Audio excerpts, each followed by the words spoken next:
Welcome to this last class on teratogenesis. आज हम इस क्लास में टेराटोजेनिक इफ़ेक्ट, उसके कॉजेस और जेनोबायोटिक्स के बारे में स्टडी करेंगे। सो हम जो अभी तक कर रहे हैं वो टेराटोजेनेसिस है, मतलब the production of some abnormal character. ये जो एबनॉर्मलिटी है ये किसी ना किसी मैकेनिज़्म के थ्रू प्रोड्यूस होती है, और वो सारी एबनॉर्मलिटीज़ ज़रूरी नहीं है एक ही मैकेनिज़्म हो। बहुत सारे डिफरेंट तरह के प्रोसेसेस या पाथवेज होते हैं जो जनरली ब्रॉडली इनको दो पाथवेज में डिवाइड किया जाता है, जो हम आगे देखेंगे। किसी पाथवे में म्यूटेशन एक कारण हो सकता है जो डेवलपमेंट के दौरान जीन्स में हो जाता है और वही आगे जाके किसी एबनॉर्मलिटी का कारण बन जाता है।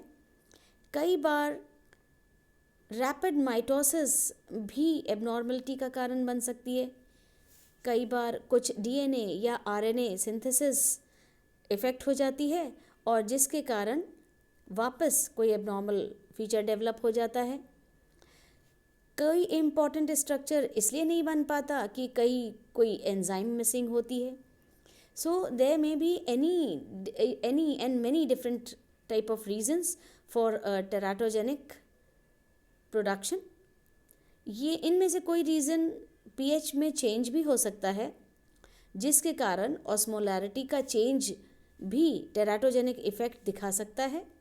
ये सारे जितने भी कारण बोले हैं इनमें अलग अलग तरह की सेल प्रोसेसेस प्रभावित हो जाते हैं, और ये जो सेल प्रोसेसेस प्रभावित होते हैं ये आम तौर पे मोर्फोजेनेसिस प्रभावित होने की वजह से होता है। ये डेवलपमेंटल पैटर्न जब डिफ्रेंसिएशन होता है वो प्रभावित हो जाता है, जिसके कारण सेल की डेथ हो जाती है। कई बार इंट्रैक्शंस प्रॉपर नहीं हो पाते हैं और सेल मूवमेंट प्रॉपर नहीं होने की वजह से इंट्रैक्शंस नहीं होते, and as a result again there is some teratogenic effect. तो टेराटोजन अपना इफ़ेक्ट एक नहीं बहुत सारे टिश्यूज़ पे भी सिमल्टेनियस दिखा सकती है, और मतलब एक कॉमन इफ़ेक्ट भी दे सकती है। कई बार एक सिंगल टेराटोजन केवल एक इफ़ेक्ट भी दिखा सकती है। In all we can say कि टेराटोजन का जो नेचर है वो कंबाइंड और सिंगल दोनों तरह का हो सकता है। बहुत सारे मैकेनिज़्म हैं जिनके द्वारा टेराटोजेनिक इफ़ेक्ट देखने को मिलता है, क्योंकि जितना भी इफ़ेक्ट होता है ये एम्ब्रियोजेनेसिस के दौरान होता है। ये एम्ब्रियोजेनेसिस के दौरान जहाँ पे सेल इम्पॉर्टेंट मूवमेंट्स अंडरगो करती है, जिनको हम मोर्फोजेनेटिक मूवमेंट कहते हैं, जहाँ से 3 तरह की लेयर्स बनती हैं, ये प्रभावित होता है, जो आगे जाके सेल ग्रोथ और सेल प्रोलिफरेशन में कोई डैमेज करता है, या तो कोई सी सेल की डेथ हो जाती है जिसकी वजह से आगे पूरा प्रोग्रामिंग इनकी डिसफंक्शनल हो जाती है।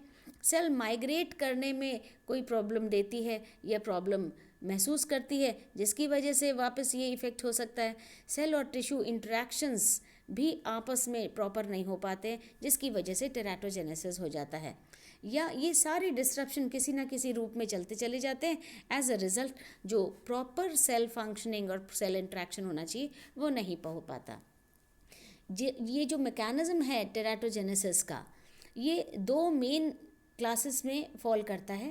पहला, अगर जेनेटिक प्रोग्रामिंग में कोई एरर हो जाती है तो ये जो नॉर्मल जीनोटाइप है उससे हट करके एक जीनोटाइप बन जाता है जो नॉर्मल नहीं होता। As a result it undergoes teratogenesis और एक टेराटा उत्पन्न हो जाता है।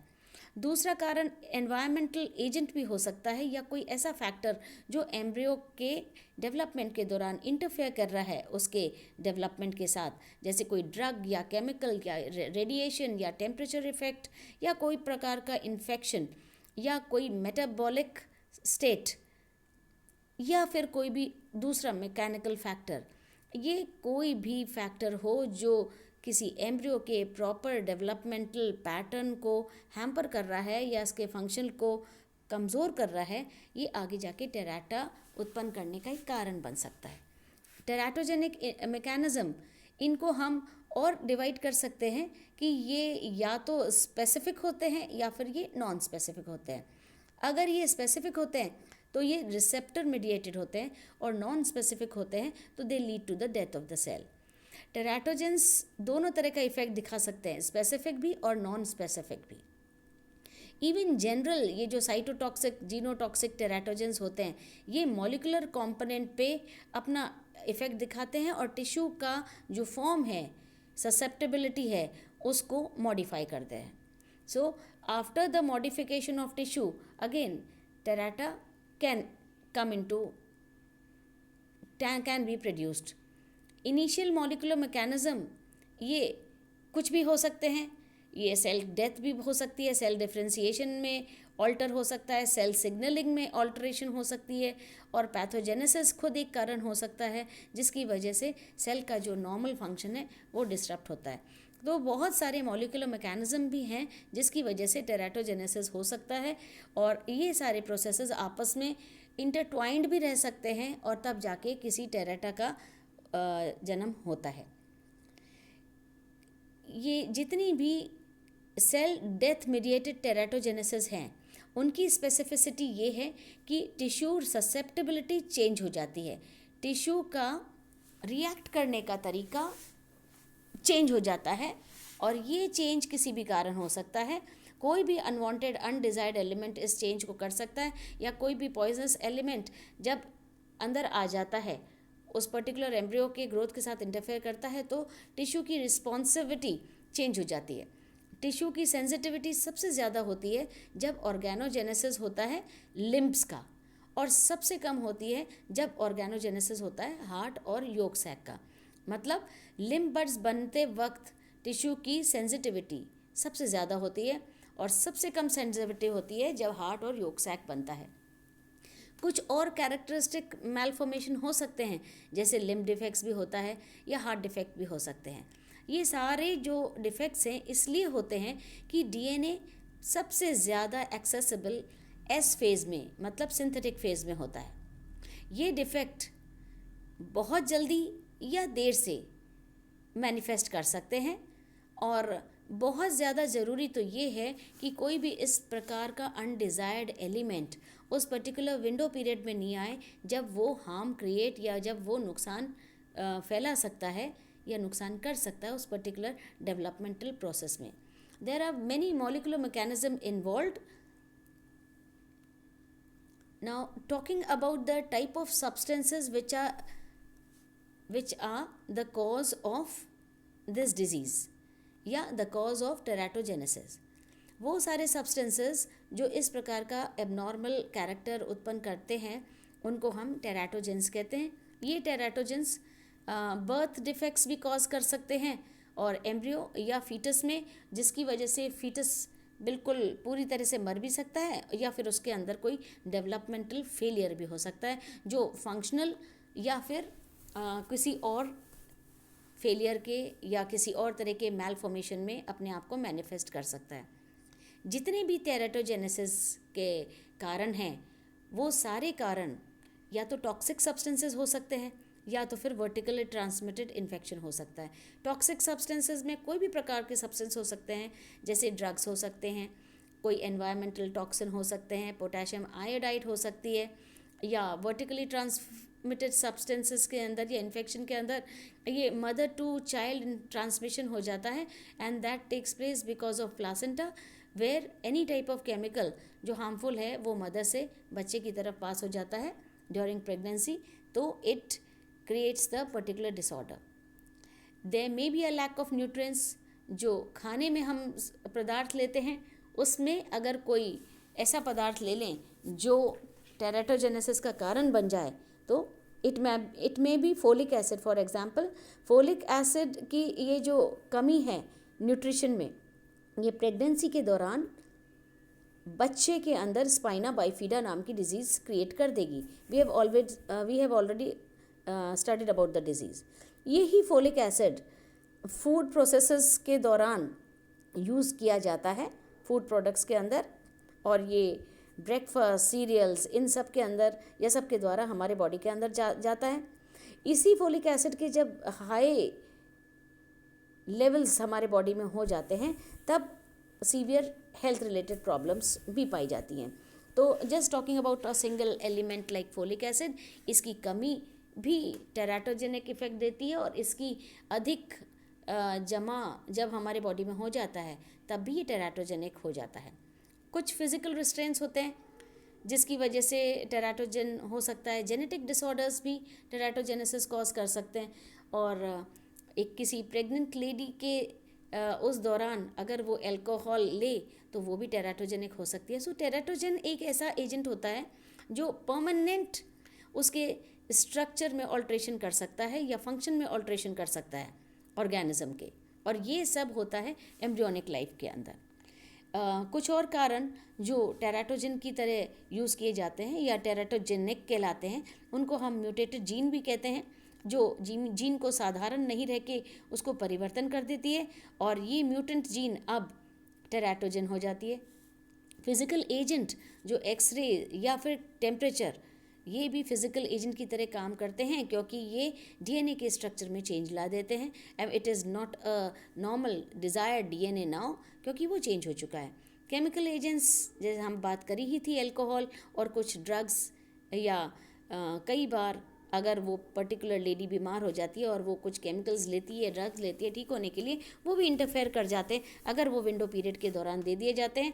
इसलिए lot of precaution has to be taken जब इस प्रकार की लेडी कोई भी दवाई ले। कई बार पैरासिटिक माइक्रोब्स जैसे हर्पीज़ या रूबेला वायरस, ये भी इंटरफेयर कर जाते हैं, because they can easily pass from mother to child. और कुछ और डाइटरी एसेंशियल सब्सटेंसेस जिनकी कमी की वजह से again the foetus undergoes very many problems.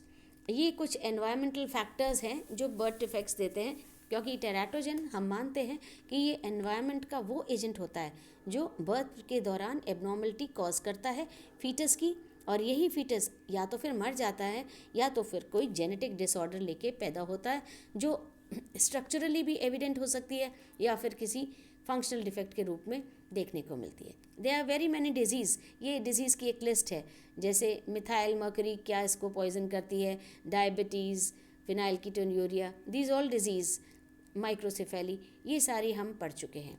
So these were different type of diseases जो टेराटोजेनिक इफेक्ट की वजह से देखने को मिलती है। Now coming to a very important topic जिसको हम जीनोबायोटिक कहते हैं। In a very broad sense xenobiotic actually foreign chemical substances को कहते हैं जो हमारे बॉडी में पाए जाते हैं।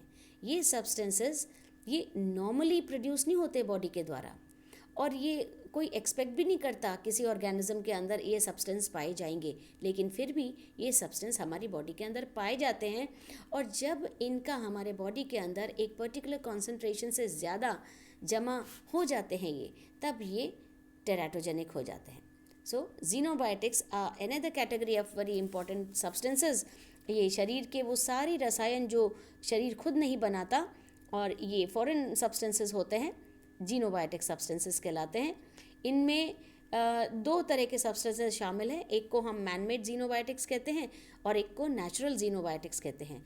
मैनमेड जीनोबायोटिक्स में वो सारी medicines, pesticides, industrial chemicals, then insecticides, manure, pollutant chemicals, ये सारी चीज़ें हमारे मैनमेड जीनोबायोटिक्स के अंदर आती है। इसके अलावा कुछ और सब्सटेंसेस जो हम जानबूझ के नहीं बनाते, जैसे हमारी आदत है कि जब भी हम भोजन खाते हैं उसको गर्म करके खाते हैं। सो जब गर्म करते हैं तो बोट्यूलिज्म की वजह से खाना ख़राब होता है, और उसकी वजह से जो प्रोडक्ट्स उतरते हैं उनको पायरोलिसिस प्रोडक्ट्स कहते हैं, और ये आगे जाके पॉइजनस इफ़ेक्ट देते हैं। कुछ नेचुरल जीनोबायोटिक्स होते हैं जो प्लांट या एनिमल प्रोडक्ट्स होते हैं। ये प्लांट से मिलने वाले जैसे एल्कलॉइड्स या सेकेंडरी प्लांट मेटाबोलाइट्स, फंगस या मोल्ड्स, या प्लांट से और पाए जाने वाले दूसरे प्रकार के जीनोबायोटिक कंपाउंड्स होते हैं, एल्कलॉइड्स होते हैं, जो फिज़िकल इफ़ेक्ट दिखाते हैं एनिमल्स के अंदर, क्योंकि इन्हीं प्लांट्स को जब एनिमल्स खा लेते हैं तो ये एनिमल्स के अंदर पहुंच जाते हैं और एनिमल्स की फंक्शनल प्रोसेसेस को प्रभावित करते हैं। कुछ और जैसे मॉर्फिन और एट्रोपिन इसी प्रकार के एल्कलॉइड्स हैं, और इनके जो इफ़ेक्ट हैं देखने को मिल जाते हैं, क्योंकि ये जैसे एक केमिकल है जिसको हम वेरेट्रम कैलिफोर्निकम कहते हैं। ये एक प्लांट है जो अमेरिका में पाया जाता है। और ये प्लांट अगर कोई प्रेग्नेंट शीप, गर्भवती भेड़ इसका भोजन कर ले तो उसके एम्ब्रियो में जो डेवलपिंग नर्वस सिस्टम होता है वो डैमेज हो जाता है। और इस प्रकार के डैमेज जब होता है तो ये जो पर्टिकुलर ऑर्गेनिज्म है ये साइक्लोप्स की तरह, मतलब एक ऐसा हाइपोथेटिकल राक्षस या काल्पनिक दैत्य उसकी तरह इसके एक ही आंख बीच में पाई जाती है। सो ये एक एबनॉर्मल या टेराटा होता है। इसी कंडीशन को साइक्लोपिया कहते हैं। और इस साइक्लोपिया में, अगर ये साइक्लोपिया मनुष्यों में पाया जाता है तो यहाँ पे we talk about the absence of pituitary gland from the very birth. ऐसे बच्चे जिनमें पिट्यूटरी ग्लैंड पूरी तरह से एब्सेंट होती है, बर्थ के टाइम से ही एब्सेंट होती है, ये बच्चे ज़्यादा जिंदा नहीं रहते और ये मर जाते हैं। ये जो जीनोबायोटिक कंपाउंड हैं they enter into the body by several pathways. बहुत सारे पाथवेज होते हैं जिनके द्वारा ये एंटर करते हैं। जैसे सिंपल डिफ्यूजन के द्वारा भी एंटर कर सकते हैं, फैसिलिटेड डिफ्यूजन के द्वारा एंटर कर सकते हैं या ट्रांसपोर्ट किए जाते हैं, एक्टिव ट्रांसपोर्ट के द्वारा आते हैं और एंडोसाइटोसिस की वजह से आते हैं। So very many types of entry का लेवल यहाँ पे बहुत सारा होता है। और बहुत सारे जीनोबायोटिक कंपाउंड्स होते हैं, केमिकल्स होते हैं जिनका सोर्स इंडस्ट्रीज़ हो सकती हैं, पेस्टिसाइड्स हो सकते हैं जिनका जो फंजिसाइड्स या एग्रीकल्चर की वजह से होते हैं। देन मेडिकेशन के अंदर ये फार्मास्यूटिकल्स की वजह से, हॉस्पिटल, मेडिकल सेंटर्स और ह्यूमन एक्टिविटीज़ और एनिमल वेस्ट की वजह से ये जीनोबायोटिक कंपाउंड्स प्रोड्यूस होते हैं। नाउ ये जो जीनोबायोटिक कंपाउंड्स हैं they are actually undesired products which are present in the body. और कोई भी अनडिजायर्ड प्रोडक्ट होता है या सब्सटेंस होता है उसका बॉडी से निकल जाना बहुत इम्पॉर्टेंट होता है। ये जितने भी कंपाउंड्स हैं इनकी नेचर 2 लेवल्स पे स्टडी की जाती है। Means they can be of 2 types. They can be lipid soluble जिनको हम लिपोफिलिक कहते हैं, या फिर वाटर सोल्यूबल या फिर हाइड्रोफिलिक कहलाते हैं। ये जो वाटर सोल्यूबल जीनोबायोटिक कंपाउंड्स होते हैं इनका बॉडी से एक्सक्रीशन बहुत आराम से हो सकता है, इसीलिए ये बॉडी के लिए ज़्यादा हार्मफुल नहीं हो पाते, क्योंकि ये हार्म या नुकसान दिखाएं उससे पहले ये एक्सक्रीट कर दिए जाते हैं। लेकिन ये जो लिपोफिलिक जीनोबायोटिक कंपाउंड्स होते हैं ये बहुत इंपॉर्टेंट इसलिए होते हैं क्योंकि ये हमारे बॉडी से एक्सक्रीट नहीं किए जा सकते जल्दी से। इनके एक्सक्रीशन के लिए बहुत ज़्यादा ज़रूरी है कि इनका बायोलॉजिकल ट्रांसफॉर्मेशन हो। सो सिंस बायोलॉजिकल ट्रांसफॉर्मेशन एक बहुत इम्पॉर्टेंट प्रोसेस है जो होना पड़ेगा इस लिपिड सोल्यूबल कंपाउंड को वाटर सोल्यूबल कंपाउंड में बदलने के लिए या इनके उत्सर्जन के लिए, तो ये ज़्यादा देर तक हमारे बॉडी के अंदर रह जाते हैं और ये बॉडी को नुकसान पहुंचाते हैं। ये जो वाटर सोल्यूबल कंपाउंड हैं इनको कन्वर्ट करने के लिए हमारे बॉडी के लिवर में एक एंजाइम पाई जाती है, वर्टिब्रेट के लिवर में एक एंजाइम पाई जाती है जो मेन रोल प्ले करती है और वो इनका बायोलॉजिकल ट्रांसफॉर्मेशन कर देती है and so that they can easily be thrown out from the body.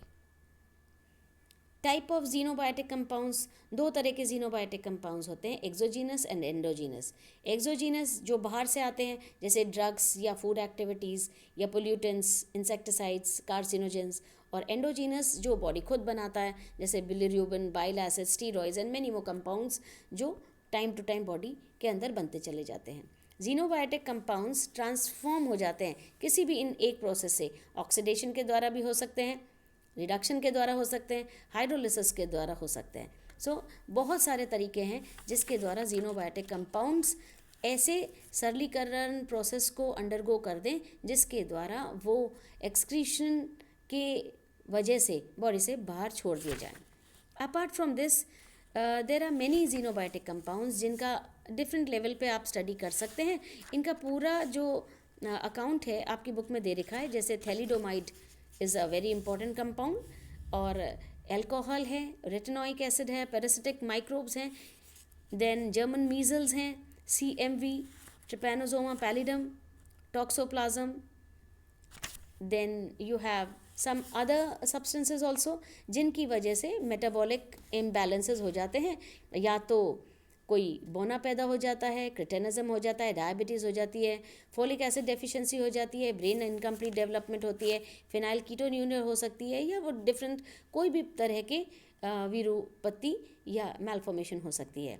और कुछ और ये जो भोजन के द्वारा पदार्थ हम अंदर लेते हैं, जैसे vitamin A, vitamin D, vitamin E और सी, या फिर thiamine, folic acid, pantothenic acid, ये सारी ट्रेस एलिमेंट्स, ये सारे बहुत ज़्यादा इम्पॉर्टेंट है कि इनको एकदम सटीक मात्रा में या कम से कम बिल्कुल नॉर्मल वेलकम मात्रा में लिया जाए, जिससे कि ये बॉडी के अंदर डिफेक्ट ना फैलाए।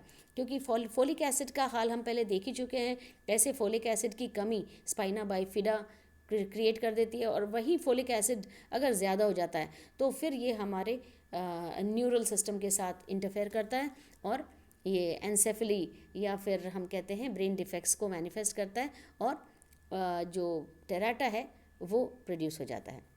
इसके अलावा हेवी मेटल्स जैसे मिथाइल मरकरी या mercury, lead, selenium, strontium, thallium, ये भी अगर बॉडी के अंदर पाए जाते हैं in much more amount than they are required, वैसे तो they are not generally required, पर अगर ये किसी कारण दिए गए हैं और बाहर नहीं निकले हैं तो फिर ये भी हमारे बॉडी के अंदर विरूपत्ति कर सकते हैं। Now with this we come to end of this chapter and we can only say कि बॉडी के अंदर जो भी डेवलपिंग एम्ब्रियो है बहुत ज़रूरी है उसकी ठीक से देखभाल की जाए, और उसको न्यूट्रिशन और उसको ड्रग्स एकदम प्रॉपर तरीके से एडमिनिस्टर किया जाए। किसी भी प्रकार का इंटरनल या एक्सटर्नल स्ट्रेन ना दिया जाए उस पर्टिकुलर लेडी को जो एम्ब्रियो कैरी कर रही है, ना ही उसको कोई पर्यावरण के प्रभाव से प्रभावित किया जाए जिससे कि विरूपजन उत्पन्न हो। सारे ऐसे सेफ्टी मेजर्स लेने चाहिए जिससे कि अगर उसको किसी ड्रग का एडमिनिस्ट्रेशन भी हो रहा है तो ये देखा जाए कि कम से कम उस ड्रग का जो क्रिटिकल पीरियड या विंडो पीरियड है वो उस दौरान एडमिनिस्टर नहीं की जाए, जिससे कि उसके इस डेवलपमेंटल डिफेक्ट से उस पर्टिकुलर एम्ब्रियो को बचाया जा सके। और ये बहुत सारे डेवलपमेंटल डिफेक्ट्स हैं जो किसी ना किसी कारण या किसी ना किसी आदत के द्वारा भी हमारे बॉडी के अंदर हो सकते हैं। बहुत ज़रूरी है कि एम्ब्रियोजेनेसिस के प्रोसेस के दौरान, means when the child is about to be born, उस दौरान अगर ध्यान रखा जाए उस पर्टिकुलर ऑर्गेनिज्म का, तो इस तरह के डिफेक्ट्स से निजात मिल सकती है and we can overcome this type of a terata formation. Thank you.